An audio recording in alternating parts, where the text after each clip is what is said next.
Aleluya, gloria sea al Señor. Bienvenidos al estudio sobre discipulado de la Iglesia Sublime Gracia los viernes. Hemos estado viendo con algunos intervalos el tema de el sacerdocio de Cristo.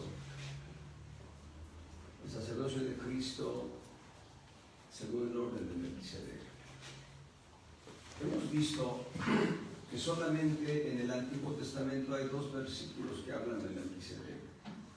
Génesis 14 y en el verso Génesis capítulo 14.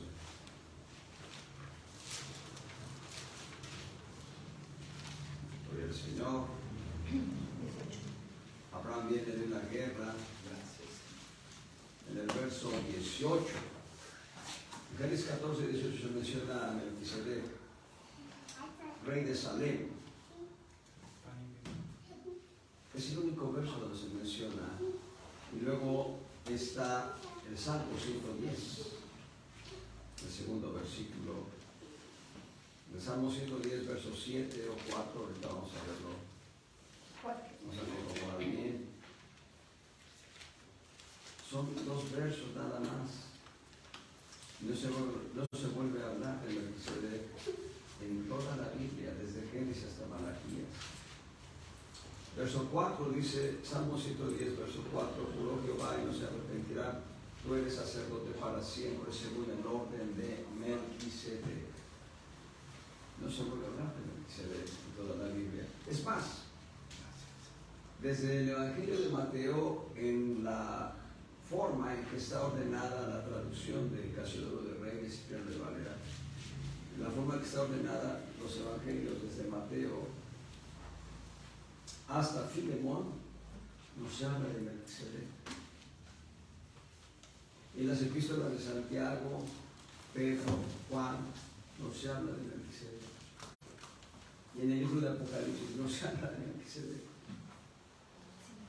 Y sin embargo, cuán importante es esta doctrina, y la semana pasada hice una precisión. No estamos hablando de una doctrina carne, estamos hablando de una doctrina leche, porque la doctrina del sacerdocio de Cristo, según el orden de Melquisedec, nos habla de Cristo mismo. El sacerdocio de Cristo, según el orden de Melquisedec. Ya empezamos a ver algunos detalles interesantes. La semana pasada les anticipé, en el Antiguo Testamento solo 3 personajes eran ungidos con un aceite perfumado, una mezcla que Dios había diseñado y que se la dio esa receta, esa fórmula, se la dio el Señor nuestro Dios a Moisés. Y esa fórmula de aceite perfumado debía dejarse caer tal cual, una medida no sé qué tan grande, sobre la cabeza de los profetas, los sacerdotes y los reyes. Es interesante advertir que la epístola a los Hebreos nos habla de Cristo como profeta en el capítulo 1, verso 2. Leyendo desde el verso 1, Dios habiendo hablado muchas veces y de muchas maneras en otro tiempo a los padres por los profetas. Aquí está hablando. Les mencioné la semana anterior que el profeta es la boca de Dios hacia los hombres. El profeta es la voz de Dios hacia los hombres. Entonces dice en el verso 2, en estos postreros días, y esta epístola se escribió hace cerca de 2000 años, pero esta palabra es vigente hoy. En estos postreros días, hoy, nos ha hablado Dios por el Hijo, por Cristo, al cual constituyó heredero de todo, por el cual así mismo hizo el universo. Y aquí hay dos verdades profundas. Número 1, Cristo es el profeta, no es un profeta, no es uno de los profetas. Cristo es el profeta. Y nosotros podemos ver por lo menos una palabra referente en Apocalipsis 19, verso 10, la última línea. Apocalipsis 19, verso 10, en la última línea. Porque el testimonio de Jesús es el espíritu de la profecía. El testimonio de Jesús es el espíritu de la profecía. Así que, bendito sea el Señor. Cristo es el profeta. Él se movió a través de los profetas en el Antiguo Testamento y Él se mueve hoy a través de 7 diferentes líneas proféticas en la iglesia, y nada la semilla. Cuando hablamos la palabra de Dios en cuanto a la venida de Cristo, en cuanto al advenimiento de Cristo, cuando hablamos la palabra de Dios a la gente para establecer que el señorío de Cristo se está estableciendo, que el reino de Dios está en esta tierra, que el reino de los cielos es la iglesia, estamos hablando palabra profética, la palabra de Dios escrita. Al hablarla nosotros es palabra profética. Y hay un segundo nivel en 1 Corintios 14, donde dice, porque todos pueden profetizar, todos, hasta los niños. Y hay un tercer nivel de palabra profética que está en 1 Corintios 12 y es el don de profecía. Y ahí mismo en 1 Corintios 12 hay un cuarto nivel de palabra profética que es don de lenguas más interpretación de lenguas. Los dos dones en operación nos da profecía. Gloria al Señor. El quinto nivel de profecía está en Romanos capítulo 12 en cuanto a los dones vocacionales, aquellos que son llamados a ser profetas, pero que están en un proceso de entrenamiento para después Dios promoverlos al ministerio profético. Y el sexto nivel de profecía es precisamente el don ministerial profético que está en Efesios 4, verso 11. Él dio primeramente Él dio ciertamente a unos apóstoles, a otros profetas, a otros evangelistas, pastores, maestros, y los dio para la perfección de los santos. Y finalmente, el séptimo nivel de profecía es el presbiterio profético, donde están reunidos precisamente en una manera de congregacional o una manera de concilio. Están los apóstoles, profetas, evangelistas, pastores y maestros, están en una reunión y ahí el espíritu de la profecía se mueve. El presbiterio profético, lo podemos llamar así. 7 niveles de profecía. En todos ellos se mueve Cristo. El testimonio de Jesús es el espíritu de la profecía. Perdón porque me desvío un poco, pero para hacer la precisión de que Él está siendo mencionado como el profeta. Él es el profeta y Él es el Cristo, el profeta. La palabra Cristo en griego significa ungido, la palabra Mesías en hebreo significa ungido. Pero también es el Rey de Reyes. Y ahí en el mismo capítulo 1 de Hebreos, en el verso 8, al Hijo, Dios hablando al Hijo, tu trono, oh Dios, por el siglo del siglo, vara de equidad, la vara de tu reino. Hay otro texto ahí mismo, el verso 13, hablando el Padre al Hijo, está citando el Salmo 110, verso 1. Pues a cuál de los ángeles dijo jamás, siéntate a mi diestra hasta que ponga a tus enemigos por estrado de tus pies. Eso se lo dijo al Hijo. El Padre se lo dice al Hijo. Y por eso este versículo nos da claridad para que entendamos, los ángeles no son hijos de Dios. Hay algunas iglesias donde los predicadores afirman que en el libro de Job se dice que vinieron los hijos de Dios a presentarse delante de Él. Dicen, pues son los ángeles. No, los ángeles no son hijos de Dios. Los ángeles son criaturas de Dios.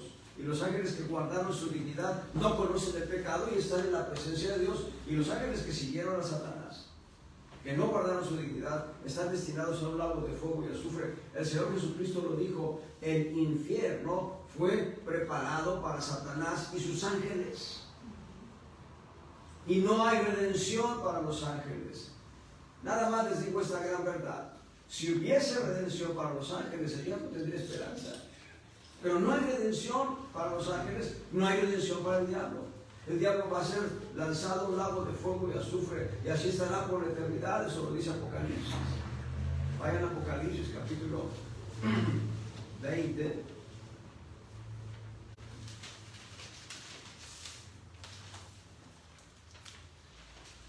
Gloria al Señor. Verso 10, Apocalipsis 20:10. Y el diablo que los engañaba fue lanzado en el lago de fuego y azufre, donde está la bestia y el falso profeta. Y serán atormentados día y noche para siempre, jamás. Gloria al Señor. No hay esperanza para el diablo y sus ángeles, no hay esperanza para nosotros. No solo hubo esperanza, para nosotros hay una certificación de que estaremos en la presencia de Dios por la eternidad, gracias a Cristo. Y para todo ser humano que está caminando en esta tierra hay esperanza, porque dice la Escritura en Eclesiastés, un proverbio: aún hay esperanza para los que están entre los vivos, porque mejor es perro vivo que Dios muerto. Bendito sea el Señor. Así que tenemos ya que Cristo es el profeta y Cristo es el Rey de Reyes y Señor de Señores. A propósito de Apocalipsis, en el propio capítulo 19, vean cómo lo describe en el verso 16. Apocalipsis 19, 16. Y en su vestidura, la vestidura de Cristo. Y en su muslo tiene escrito este nombre: Rey de Reyes y Señor de Señores. Él es el Rey de Reyes. Y es Rey de Reyes porque los súbditos de su reino somos reyes y sacerdotes. Amén. Gloria al Señor. Los súbditos del reino de Cristo somos reyes. Somos llamados a gobernar no solo esta tierra, sino el universo mismo.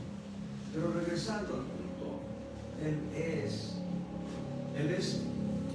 el profeta, Él es el Rey de Reyes, y Él es el sacerdote del Dios Altísimo, sacerdote eterno del Dios Altísimo, según el orden de Melquisedec.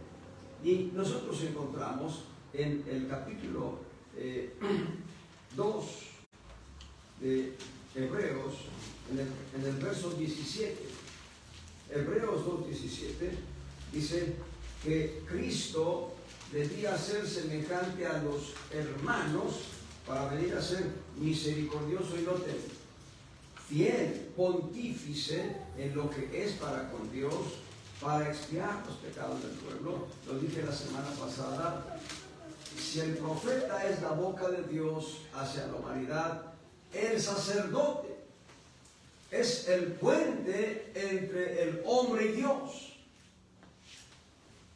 El sacerdote es el puente entre el hombre y Dios. Y más adelante lo va a decir Hebreos, que el sacerdocio levítico era un sacerdocio imperfecto en razón de que los sacerdotes morían.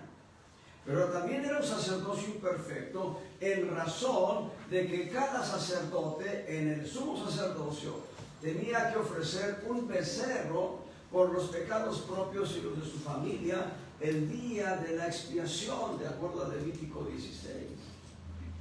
Pero nuestro sumo pontífice, de ahí el nombre de pontífice. Pontífice tiene como raíz la palabra puente. La palabra pontífice la puedes entender en su raíz como un puente, pero también la puedes entender en su significado como sumo sacerdote. Y la palabra sumo nos habla de lo excelso, lo más alto, lo más grande, lo más sublime. Estaba yo leyendo el Evangelio de Juan en los últimos capítulos, y entonces me encontré la gran desgracia de aquellos que fueron sumos sacerdotes en el momento en que el Señor fue entregado a la crucifixión, al suplicio, porque prefirieron guardar su propia religiosidad. Caifás, Anás y Caifás. Y eso es algo interesante. Ellos rompieron el orden levítico No podía haber dos sumos sacerdotes. Se dice de manera tradicional que Caifás había caído en pecado y que por eso su suegro Anás se hacía cargo del sumo sacerdocio. No lo sé, la Biblia no lo registra, pero es un absurdo encontrar dos sumos sacerdotes, Anás y Caifás. Se había roto el sacerdocio levítico y hay muchas evidencias de que el sacerdocio levítico no funcionó. Cuando Leví no corrigió a sus hijos Ofni y Finés, y Dios mandó una palabra de maldición sobre los descendientes de Elí, de acuerdo al primer libro de Samuel, los primeros capítulos. Y Ahimelech, que fue uno de los sacerdotes descendientes de Elí, murió a espada en manos de Doeg. Y no solo Ahimelech, sino sus hijos, y solamente su hijo que sobrevivió fue a buscar a David. El sacerdocio levítico estaba fallando, estaba fracasando, pero el sacerdocio de Cristo, según el orden de Melquisedec, es un sacerdocio perfecto, porque lejos de ofrecer becerros, machos cabríos, corderos, ovejas, Cristo se ofreció a sí mismo. Eso lo va a decir la propia epístola a los Hebreos. Pero viniendo a Hebreos capítulo 2, verso 17, dice esto. Dice que debía ser en todo semejante a los hermanos. Gloria al Señor. Por eso Jesús tomó forma humana. Por eso Jesús participó de carne y sangre. Hebreos, semilla más, Hebreos va a citar 7 veces la sangre de Jesús. La sangre de Jesús, la sangre de Cristo, la sangre de Jesucristo, la sangre de Cristo Jesús, etc. 7 veces va a citar Hebreos la sangre de Jesús. Y en cada ocasión va a darnos una bendición. Y aquí está dándonos una en los versos que preceden. Verso 14, estoy en Hebreos capítulo 2, ahora el verso 14. Así que por cuanto los hijos participaron de carne y sangre, Cristo también participó de lo mismo, de carne y sangre, para destruir por la muerte al que tenía el imperio de la muerte, es a saber, al diablo. Está diciendo que Él participó de carne y sangre para matar al diablo. Cristo Jesús en la cruz mató al diablo, dice, para destruir por la muerte al que tenía el imperio de la muerte. Hasta el momento de la cruz, el diablo tenía las llaves del infierno y de la muerte. Después de la cruz, Cristo le arrebata las llaves del infierno y de la muerte. En la cruz misma, Cristo le aplasta la cabeza a Satanás. Palabra profética de Génesis 3:15.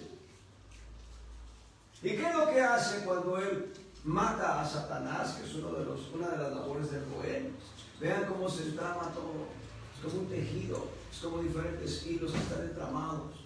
Porque hemos hablado del Goel en reuniones pasadas. El Goel mata al que nos mató. Nuestro Goel, que es Cristo, mató al que nos mató. El que nos mató fue el diablo por medio de Adán. Porque por el pecado nosotros morimos, el pecado entró en el hombre, y por cuanto el pecado entró en Adán, todos pecamos. Entonces, nuestro Goel, que es Cristo, mata al que nos mató. Y hay muchas bendiciones, hay 4 bendiciones por lo menos de nuestro Goel. Entonces dice, para destruir al que tenía el imperio de la muerte, es a saber, al diablo. Cristo destruyó por la muerte al diablo. El diablo no tiene autoridad, no tiene dominio, el diablo está vencido, está derrotado. El problema es que a veces nosotros los cristianos nos echamos la salea del diablo. El diablo está muerto, pero echamos la salea del diablo. ¡Ay, diablo cochino, diablo esto, diablo! Y no le damos la gloria a Dios. Pero dice, y librar, verso 15, a los que por el temor de la muerte estaban por toda la vida sujetos a servidumbre, así que nos ha librado del temor de la muerte a nosotros.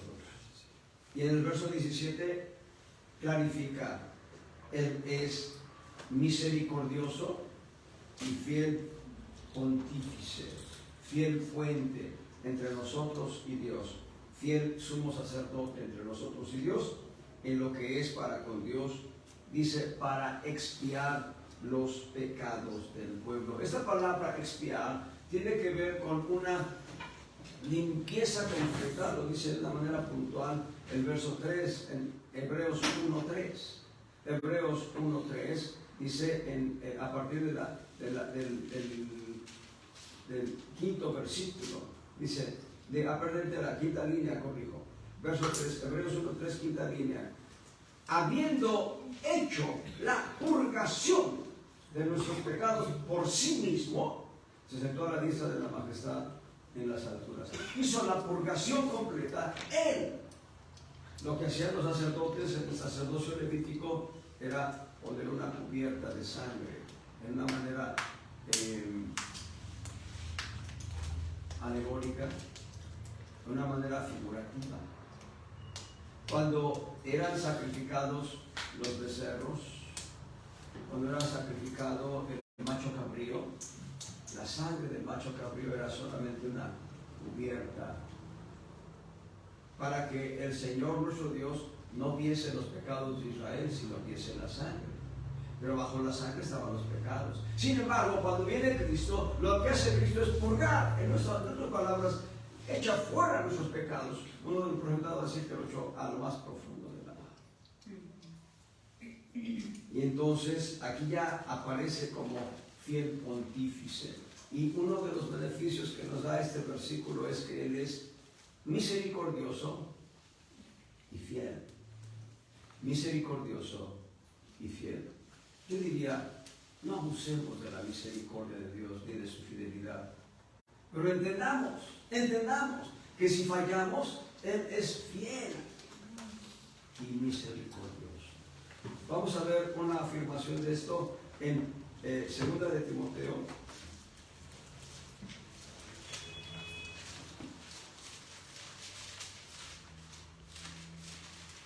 Segunda de Timoteo, capítulo 2, verso 11. Segunda de Timoteo 2:11. Es palabra fiel. Es palabra fiel. Que si somos muertos con Él, también viviremos con Él. Y esta palabra tiene doble significado. Saben, en la cruz morimos con Cristo todos los que hemos creído en Él. Pero también el doble significado es todo aquel que es mártir por causa de Cristo tiene un galardón especial. Pero dice más, dice, verso 12, si sufrimos, y cuando dice sufrimos, se refiere a un sufrimiento por causa del Evangelio, un sufrimiento por causa de Cristo. Pedro lo va a contrastar en su primera epístola diciendo, pues si yo me robo una bolsa y me agarra la policía, ¿de qué me voy a jactar? Tendré que pagar por el delito que he cometido. Pero si por causa del Evangelio, y esta es la cuarta característica de un cristiano, de un hijo de Dios, que se nos tome por malhechores, no siendo malhechores. Dice, entonces, dice que si nosotros sufrimos por causa de Cristo, también reinaremos con Él. Aleluya. Cristo habla del trono. Estar en el trono con Cristo. Cuando nosotros sufrimos por Cristo, Dios nos llama al trono. Tenemos que hacer este estudio, condiciones para ir al trono. Así podemos ver el termómetro. A lo mejor estamos cercanos al trono, o a lo mejor nos estamos alejando del trono. Pero con el termómetro ya bíblico, pues, estoy cerca. Si sufrimos por Él, reinaremos con Él. Dice algo más, si negaremos, Él también nos negará. Pero en el verso 13 dice, si fuéramos infieles, Él permanece fiel. ¿Recuerdan lo que dice Hebreos 2 en el verso 17? Fiel pontífice. Fiel pontífice. Un puente fiel. Un sumo sacerdote fiel. Dice, no, regreso a 2 Timoteo 2:13 para terminar la lectura del verso 13. No se puede negar Él a sí mismo. Amados hermanos, cuando nosotros fallamos en alguna manera, podemos decir, Señor Jesús, y va a voltear y va a decir, dime. Sí, dime. Entonces podemos decirle, Señor, fallé, fracasé. Yo voy a abogar tu causa ante mi Padre. Y cuando Cristo aboga nuestra causa ante el Padre Celestial, el Padre Celestial le dice, ¿cuáles son tus argumentos a favor de Santiago? El Señor le dice, mis manos tienen las marcas de todos los méritos que yo hice por Él. Y no solo por mí, por todos nosotros, por todos los que hemos creído en Cristo.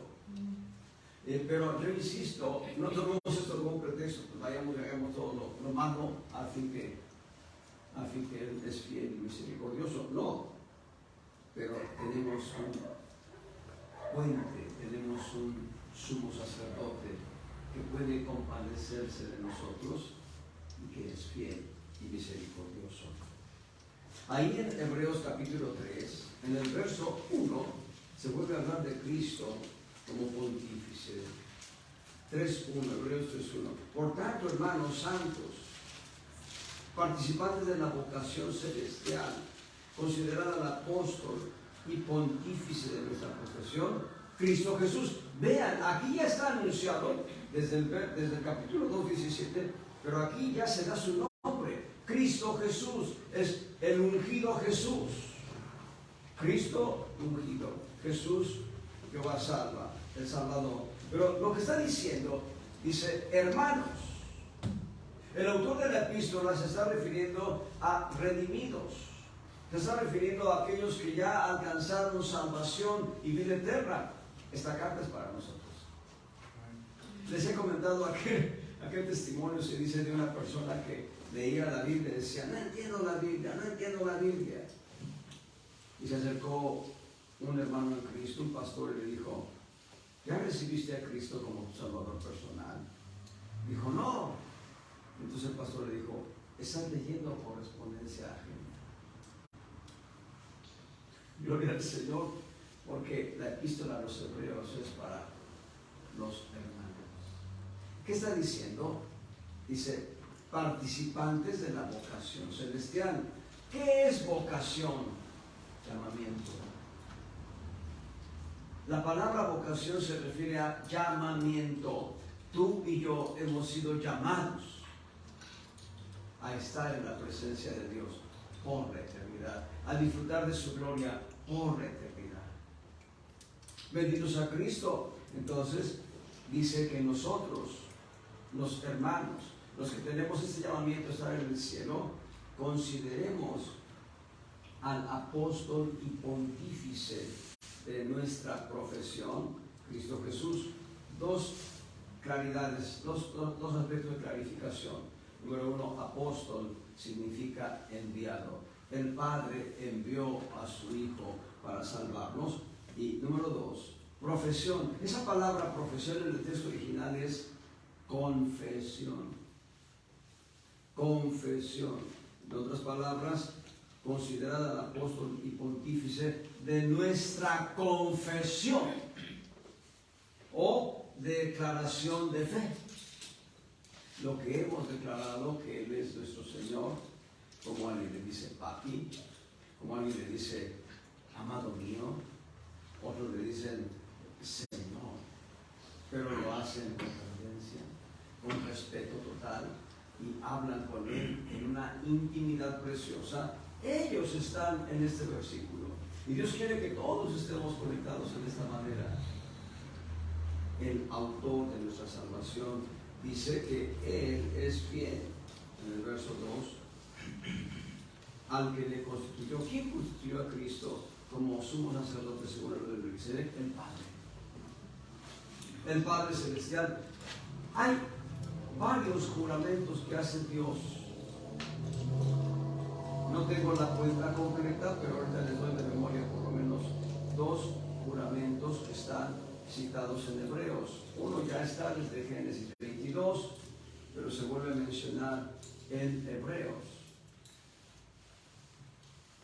En Hebreos capítulo 6. Y ese juramento es el juramento que Dios le hace a Abraham diciéndole, por mí mismo he jurado, bendiciéndote bendeciré y multiplicando multiplicaré. En ti serán benditas todas las naciones. y está hablando más que de Abraham, está hablando de Cristo. De hecho, yo quisiera pensar que todos los juramentos que hace el Padre están en relación al Hijo. Ese es uno.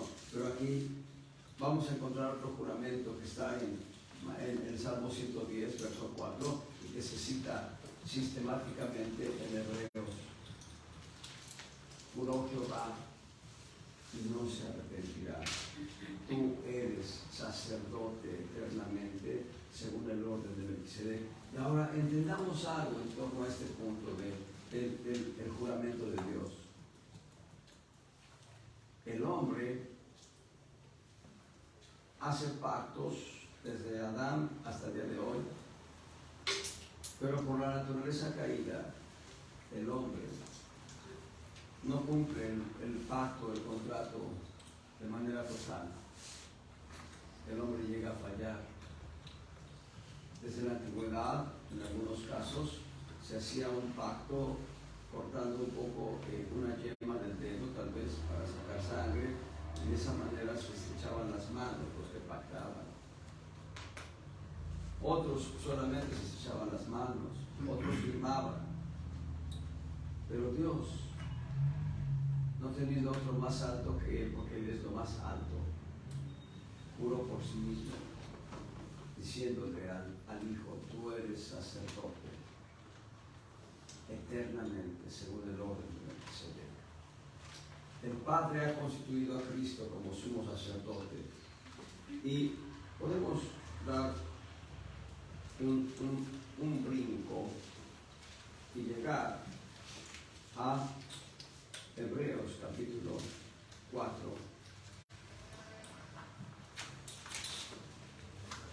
Y vean la bendición que encontramos en el verso 14. Hebreos 4:14. Por tanto, teniendo un gran pontífice, esta palabra gran resalta todavía más, es un superlativo. ¿Saben? El apóstol Pablo escribía con superlativos. Super eminente grandeza. Tres palabras que hablan de alto, por ejemplo. Pero aquí, en esta palabra, dice gran, habla de grandeza, habla de grande. Y la palabra pontífice, ya les he dicho que significa sumo sacerdote, podemos leerlo así, el gran sumo sacerdote. Dice, teniendo un gran pontífice que penetró los cielos, y vuelve a mencionar Jesús, el Hijo de Dios. Dice, retengamos nuestra profesión. Estoy en Hebreos 4:14. Y otra vez la palabra profesión es confesión, es declaración de fe. Pero vean cuál es el condicionante.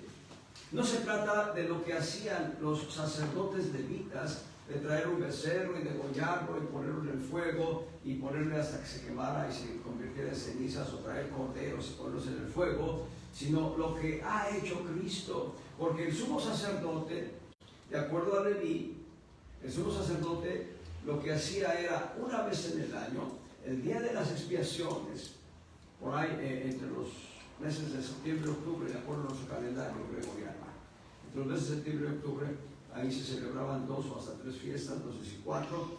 Estaba la fiesta de los tabernáculos, el día de las expiaciones, los primeros frutos y las cosechas.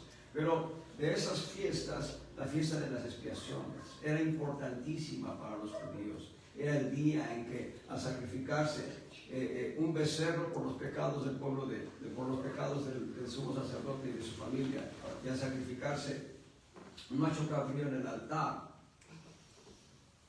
la suerte por Jehová, y al enviarse un macho cabrío al desierto, suerte por hacer, ese día se tocaban trompetas para anunciar que la expiación se había cumplido y que el pueblo de Israel estaba cubierto con la sangre del macho cabrío.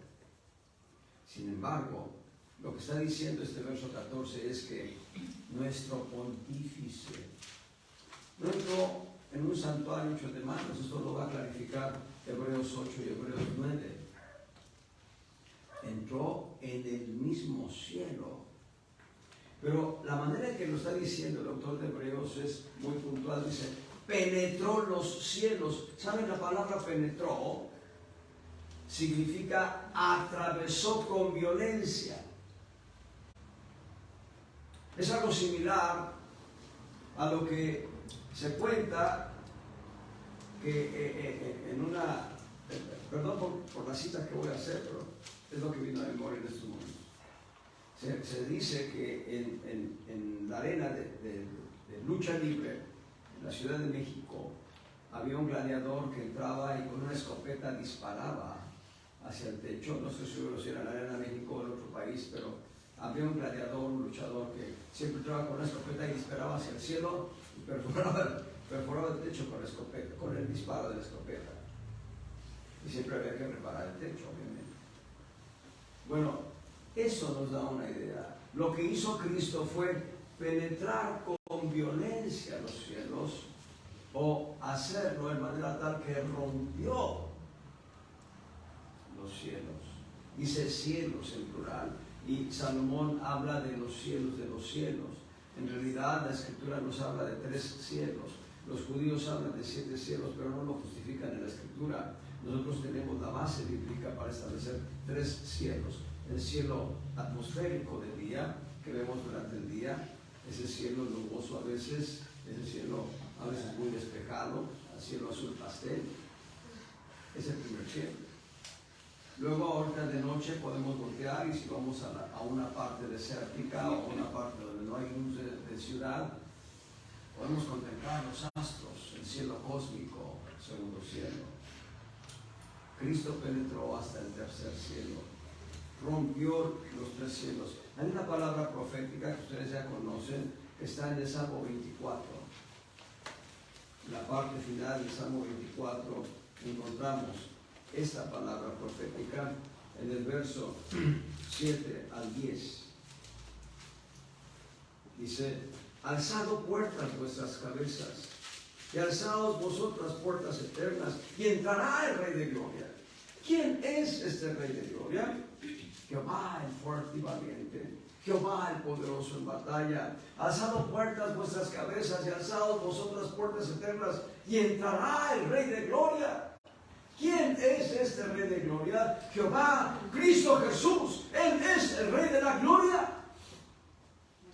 Y es que esa palabra profética del Salmo 24 solo tuvo cumplimiento cuando Cristo se levanta de entre los muertos y entra hasta el tercer cielo.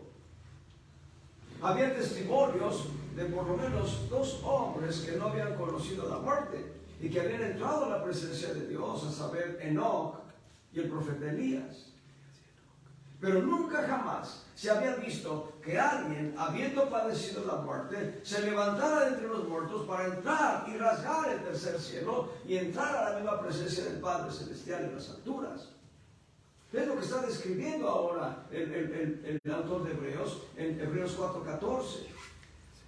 Penetró los cielos y da su nombre, Jesús, el Hijo de Dios.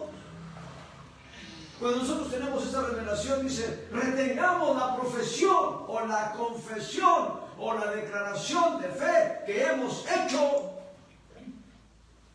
Cuán importante es este versículo, que debiera impactar nuestros corazones, porque Cristo, que ha penetrado los cielos, ha abierto un camino nuevo vivo. Y vean lo que dice Hebreos 6.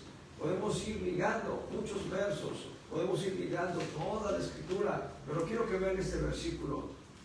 Hebreos 6, en versos 18, 19 y 20, hablando de lo que dice Hebreos 4:14, Hebreos 6, del 18 al 20, nos da una explicación más clara. Para que por 2 cosas inmutables, en las cuales es imposible que Dios mienta, tengamos un fortísimo consuelo, los que nos acogemos a trabarnos de la esperanza propuesta. Hebreos 4:14 nos está citando la esperanza que tenemos por la declaración de fe que hemos hecho, nuestra profesión, nuestra confesión. Verso 19, sigo en Hebreos 6, verso 19, la cual tenemos como segura y firme ancla del alma, y que entra hasta dentro del velo, no del velo hecho de manos, no del tabernáculo del desierto, sino del velo que separaba los 3 cielos. Verso 20, donde entró por nosotros como precursor Jesús, hecho pontífice eternamente según el orden de Melquisedec. Él ha cumplido el sacerdocio, Él ha cumplido la ley, Él ha cumplido perfectamente toda la ley de principio a fin. Y entre los principios que ha cumplido está Levítico 16. En Levítico 16 encontramos tres figuras, hay más figuras, pero ahorita por citar las tres figuras trascendentales en el ministerio de nuestro Señor Jesucristo en la cruz. Había un sumo sacerdote, Aarón, por tenerlo como figura, de acuerdo a Levítico 16. Aarón, sumo sacerdote. El Espíritu de Cristo es el sumo sacerdote. Había dos machos cabríos, uno cuya suerte salió por Azazel. Esto es el que es enviado fuera. Azazel, eso significa. Y el alma de Jesús es el macho cabrío por Azazel. Y había un macho cabrío cuya suerte era por Jehová. El cuerpo de Jesús es el macho cabrío por Jehová. Lo va a explicar más adelante Hebreos. Estamos yendo ahorita verso a verso para ir entendiendo el sacerdocio de Cristo según el orden de Melquisedec y cómo ese sacerdocio nos bendice a todos nosotros que no nos sustentamos en el sacerdocio levítico. Por eso cuando cantamos no somos levitas, somos sacerdotes conforme al sacerdocio de Cristo, que es diferente. Y dice entonces en el verso 15, regresamos a Hebreos 4, al verso 15, porque no tenemos un pontífice, un puente, un sumo sacerdote que no se pueda compadecer de nuestras flaquezas, pero tentado en todo según nuestra semejanza, sin pecado. Verso 16, lleguémonos confiadamente al trono de la gracia para alcanzar misericordia y hallar gracia para nuestro socorro. Quiero que veamos primero el verso 15. Fue tentado en todo, pero sin pecado. Veamos las tres tentaciones que están registradas. Hay más tentaciones, pero las tres tentaciones que están registradas en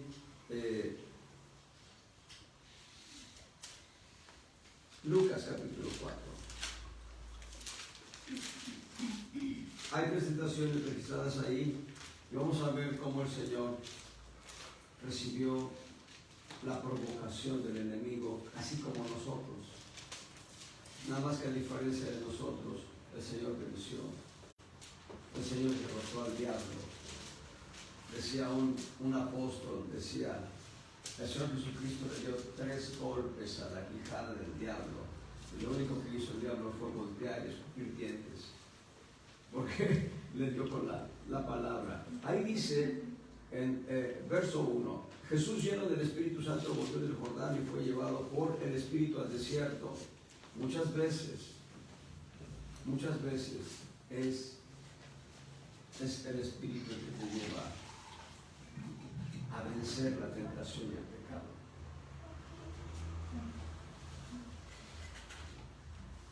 Verso 2. Por 40 días, Mateo 4, en el pasaje paralelo, va a decir que estuvo en ayuno 40 días y 40 noches, no probó alimento. La tentación no se da sobre sed. Si tienes sed, y esta roca que desde agua, como lo hizo en el desierto de Israel. No, el Señor bebió agua todo el tiempo del ayuno, pero no probó alimento. Entonces, ¿cuál es la tentación? Si eres hijo de Dios, allá en la tentación de Mateo, aquí también, si eres hijo de Dios, y esta piedra que se haga pan. Ahora, vean cómo es la tentación. Lo está vinculando como hijo de Dios, lo está vinculando como el Cristo, como el Mesías. La respuesta de Jesús es gloriosa. Dice, no solo de pan vivirá el hombre. No está presentándose como hijo de Dios, está presentándose como hijo del hombre. Perdón. Pero dice algo más. Dice, sino con toda palabra, que aquí esa voz palabra es rema. Con toda rema que sale a través de la boca de Dios. Dicho en otras palabras, nosotros no vivimos porque comemos frijolitos. Vivimos porque Dios habla palabras de bendición cada día para que nos mantengamos con vida. El día que el Señor decida tomarnos hacia su seno, tomarnos hacia sí, ese día se cumplirá y pasaremos a su presencia. Es importante entender, el apóstol Pablo dice que es mejor estar con Cristo que estar en esta tierra. Pero por causa del Evangelio tenemos que estar en esta tierra para anunciar el Evangelio de los bienes a la gente que no conoce de Cristo. Así que, regresando, primera tentación, una tentación hacia las necesidades físicas. Su cuerpo necesitaba alimento para continuar caminando en esta tierra. Y para Cristo no habría sido imposible decir: Padre, en tu nombre, que esta piedra se convierta en una hogaza de pan, de centeno, y esta una hogaza de pan chapata. Pudo elegir el pan que él quisiera, pudo describir incluso este pan que tenga pasas dentro, higos, dulces, deliciosos al paladar. Pudo haberlo dicho. Pero él no cayó en la tentación del diablo. Él vence al diablo en lo que atañe a sus necesidades corporales, sus necesidades prácticas.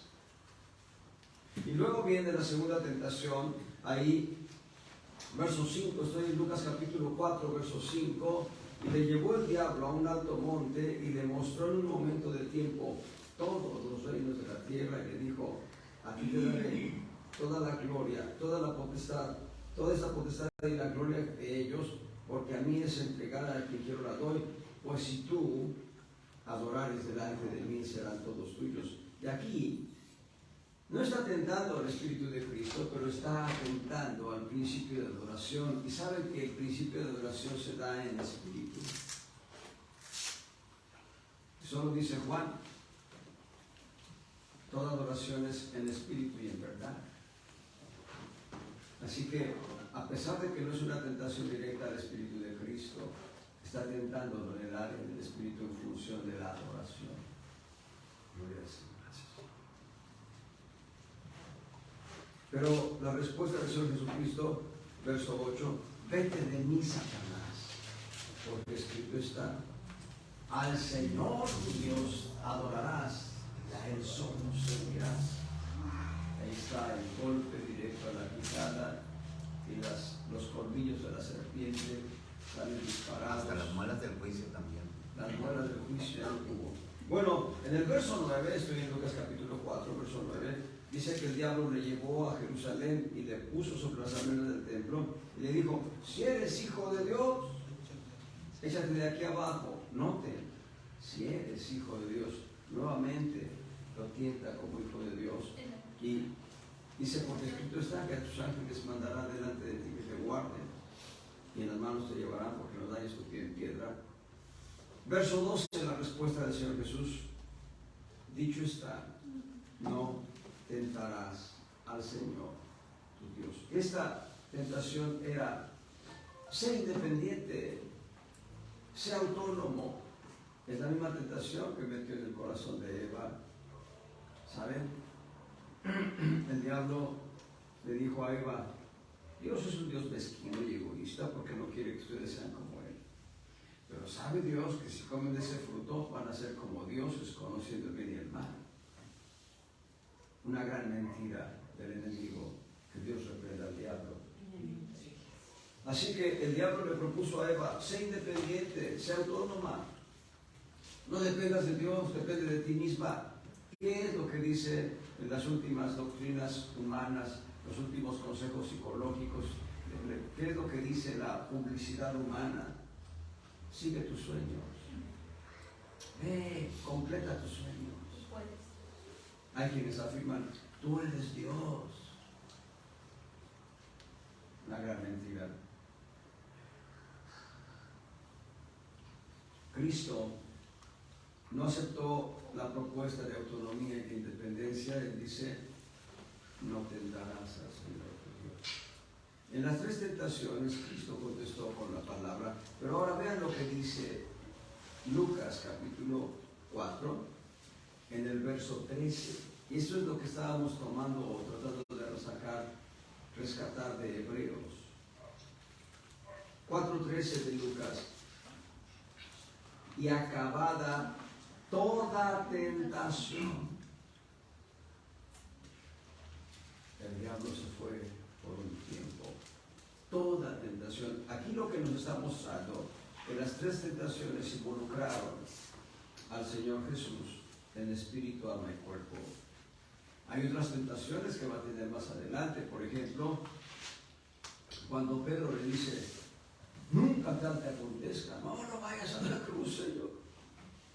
Y Señor dice, he de padecer por causa de los ancianos de Israel y tengo que morir en Jerusalén. Y Pedro lo toma, esto está registrado en Mateo 16, y hay un pasaje paralelo en Lucas o Marcos, y dice Pedro, nunca tal te acontezca. Eso es lo que dice, apártate de mí, Satanás, me eres escándalo, porque no entiendes las cosas de Dios sino las de los hombres. Le llama Satanás al apóstol Pedro.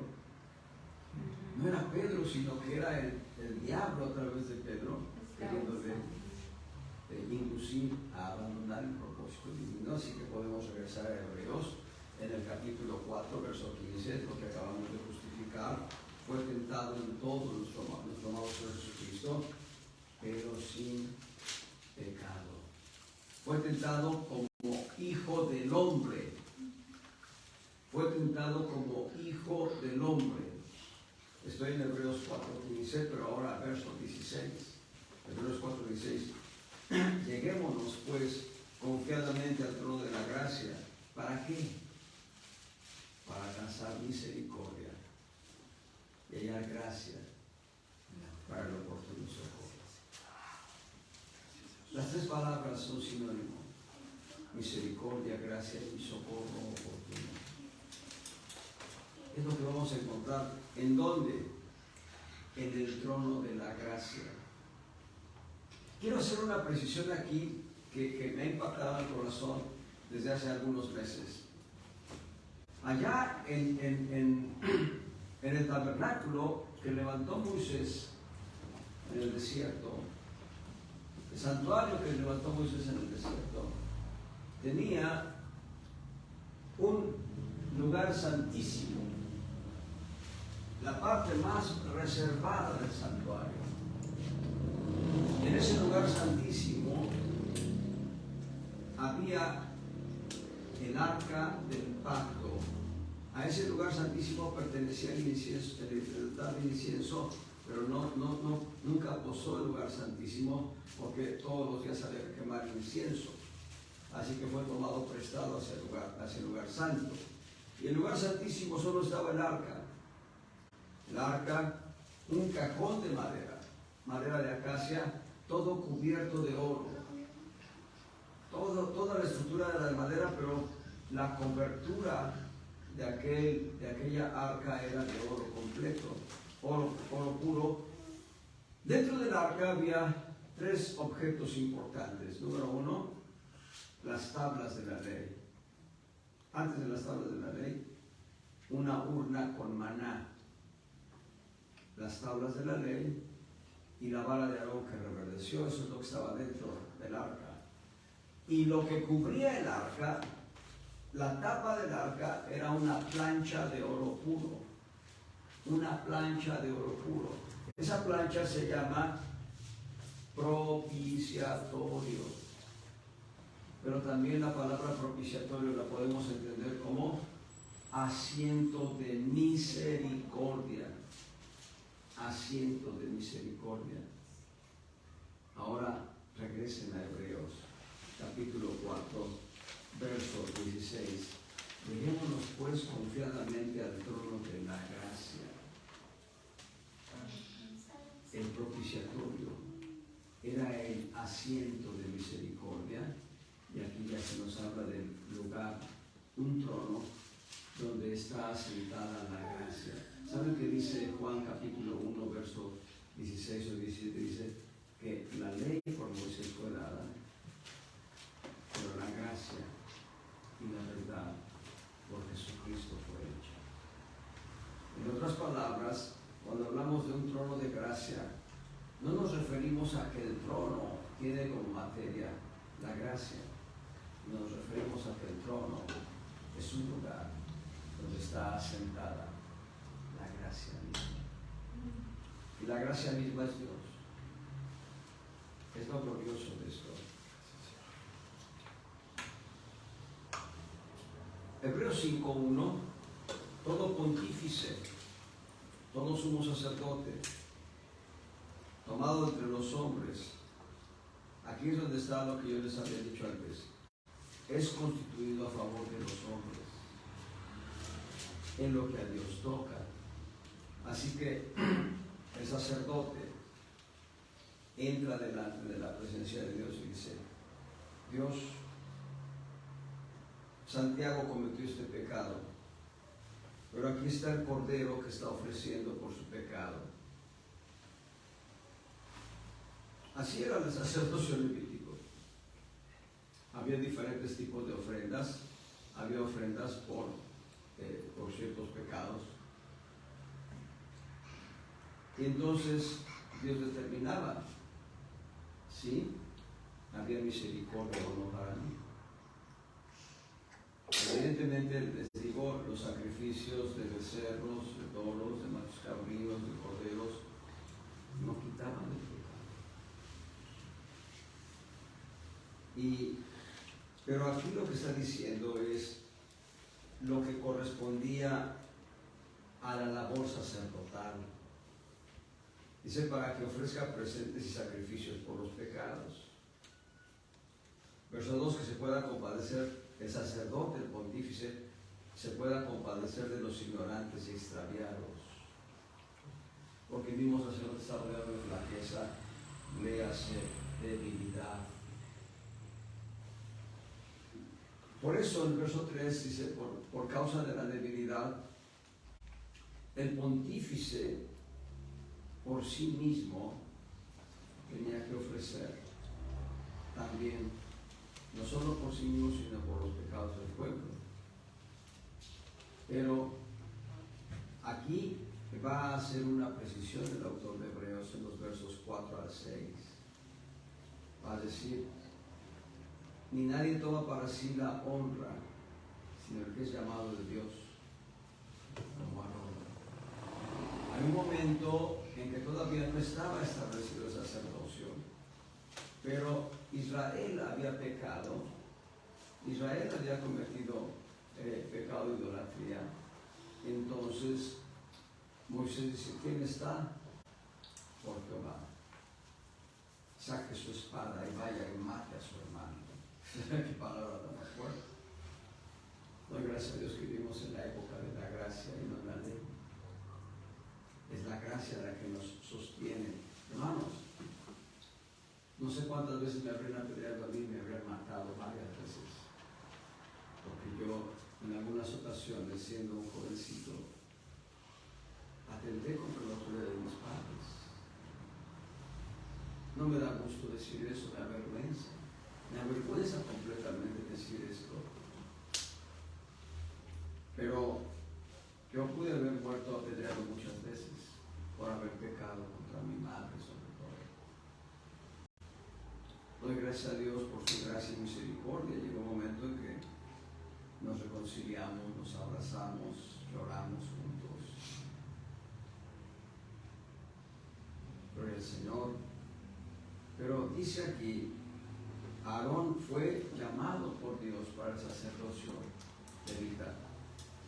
Verso 5, estoy en Hebreos capítulo 5, verso 5. Así también Cristo no se glorificó a sí mismo haciéndose pontífice. Noten, Cristo no llegó diciendo: yo soy el sumo sacerdote de ustedes, sino Dios es el que le dijo: tú eres mi hijo, yo te he engendrado hoy. Aquí está citando el Salmo 2. Vayan al Salmo 2.